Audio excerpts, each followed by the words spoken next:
Jay. Ano, kamusta? Long time no see ah. Saan motor mo? Andun doon po eh, kasi ano po eh. Tara, ipasok mo muna dito.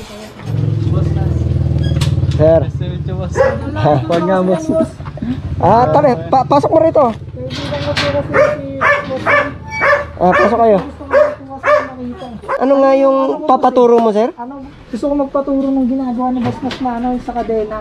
Kung paano magdugtong nung napuputol na yung kadena. Papaturo ka magdugtong? Kasi usually kasi ginagawa ko kasi kapag nakikita ko po yung ganun, ang nare-rescue lang sila, tinutulak ko po sila sa paggawaan. Bali, dinadala mo lang sila sa shop. Opo. Hindi mo nagagawa? Opo, yun po yung pinakatulong na nagagawa ko sa kanila.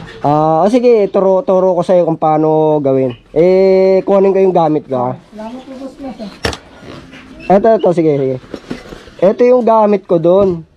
Yung pandugtong sa kadena. Ito. I-share ko sa'yo. Una, ituro ko muna sa'yo yung pagdugtong ng kadena ng bike.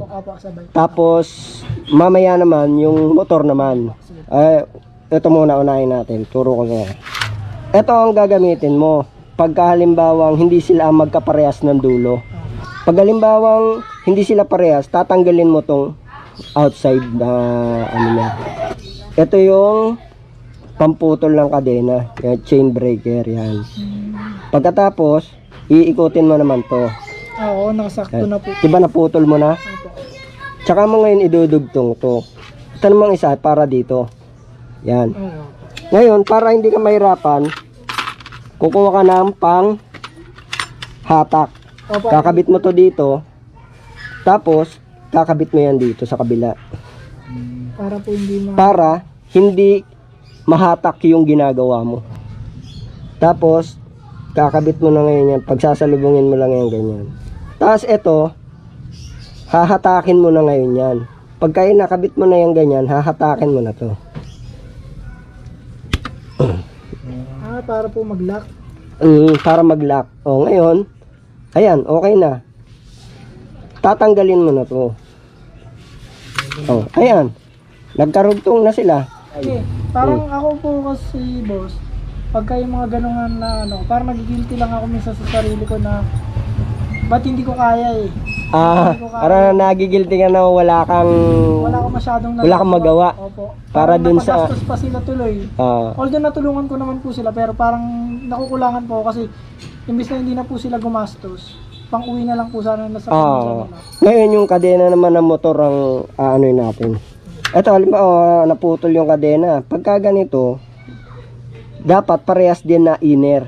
Ito, kagaya nito, inner. Same din po. Kailangan parehas din inner. Kasi ang mga missing link, puro outer yan. Kagaya nito, Tapos, titingnan mo rin yung size ng kadena. Baka iba yung Ang gagawin mo, pagka mag-rescue ka ng naputulan ng kadena, medyo kuskusin mo lang ng konti yung yung kadena. Makikita mo yung size dyan. Ayan nakalagay 428. Gawin natin yung mahirap na parte. Yung pagputol. Inner tsaka outer. Tapos pag puputulin mo para maging inner po pareho. Pasok mo dyan.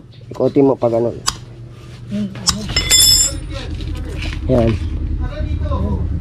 Ayan diba? Pagka ganyan, ibig sabihin putol na yan. Ayan. Diba putol na? Ngayon ganito pagdugtong yan. Tatanggalin mo muna tong lock.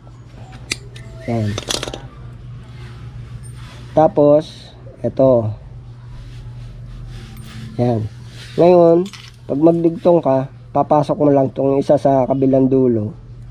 Tapos ito namang isang kabila dito. Ayan. Tapos ilalagay mo na to dito. Tapos ikakabit mo na tong lock. Itong direksyon ng lock kailangan pa ganyan para hindi matanggal. Tapos gamitan mo ng plies, tulak mo lang. Yan. Ayan yan, nakadugtong na yan. At saka dapat pagka gumawa ka niyan, meron kang guwantes. Dali lang. Ibibigyan kitang guwantes. Eto.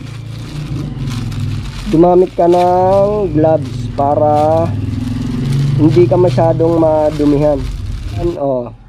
Pandugtong ng kadena sa bike. Ito naman, pandugtong ng kadena sa motor. Para pagka, baka may madaanan ka mamaya pag uwi nyo. Yan, mayroon kayo matutulungan yan. Ito, bibigyan kita ng lubricant. Naalala mo yung Naalala mo yung ini-spray ko sa mga kadena kapag nagre-rescue? Nagagalingan ako dun yung pag-stack up, pag in-spray ni boss, Oo. tatanggal yung mga kalawang eh. Tatanggal yung kalawang. Ay, yung, ito, bibigyan kita. Ito AJ, ito yung ginagamit ko kapag nagre-rescue ko ng mga naputulan ng kadena. Ito, Yun. Extreme 1 chain cleaner at saka ito, Extreme 1 chain lube. Una, lilinisin mo muna yung kadena. Pagkatapos, Gamit po yan. ito, lalagyan mo na siya ng lubricant. I-center stand mo yung motor mo. Ide-demo ko sa motor mo. Okay na po. Pagka nadugtong mo na halimbawa yung kadena, ito naman ang isusunod mo, yung panlinis ng kadena. Yan, pagkatapos mo sprayan yung kadena, brushin mo para matanggal lahat yung kalawang. Pagkatapos mo ng linisan, lalagyan mo na ng lubricant. Ito naman isusunod mo, ang Extreme 1 chain lube. Yan. Para saan po siya? Ano pong nagagawa niya? Yan po yung parang langis, gano'n. Oo, ito yung pinaka lubricant niya para hindi madaling mag-wear out yung kadena mo. Ngayon, i-testing mo ngayon yung motor mo.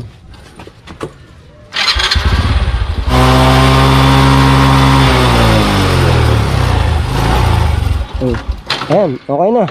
Salamat talaga dito.